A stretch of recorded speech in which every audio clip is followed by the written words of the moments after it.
حضور، میں بحیثیت وقف نو آپ کی سلطان نصیر کیسے بن سکتی ہوں؟ حضرت مسیح علیہ السلام کا جو مشن ہے دنیا میں اللہ تعالیٰ کی وحدانیت کو قائم کرنا، اللہ تعالیٰ کے ایک ثابت کرنا اور اللہ تعالیٰ کے پیغام کو دنیا میں پہنچانا اور اسلام کے پیغام کو دنیا میں پہنچانا اور حضرت صلی اللہ علیہ وسلم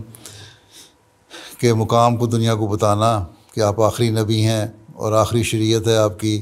ہیں قرآن کریم آخری کتاب ہے۔ اور اسی مشن کو پورا کرنے کے لیے اس زمانے میں اللہ تعالیٰ نے حضرت مسیح موعود کو بھیجا، اور اسی مشن کو پورا کرنے کے لیے حضرت مسیح علیہ السلام کے آگے خلافت کا سلسلہ جاری ہوا، ٹھیک ہے۔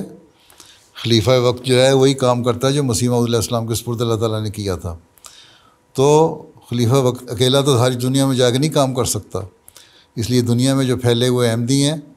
وہ یہ کام کریں، ہاتھ بٹائیں خلیفہ وقت کا، اس کے مددگار بنیں، اپنے آپ کو نیک بنائیں، اپنی عبادتوں کے جو سٹینڈرڈ ہیں ان کو بڑھائیں، لیول بڑھائیں، معیار بڑھائیں، اور نمازیں اچھی طرح پڑھا کریں، 5 نمازیں، پھر نفل پڑھنے ہیں وہ بھی پڑھیں احمدی، اور پھر قرآن کریم کو پڑھیں، اس کا علم حاصل کریں،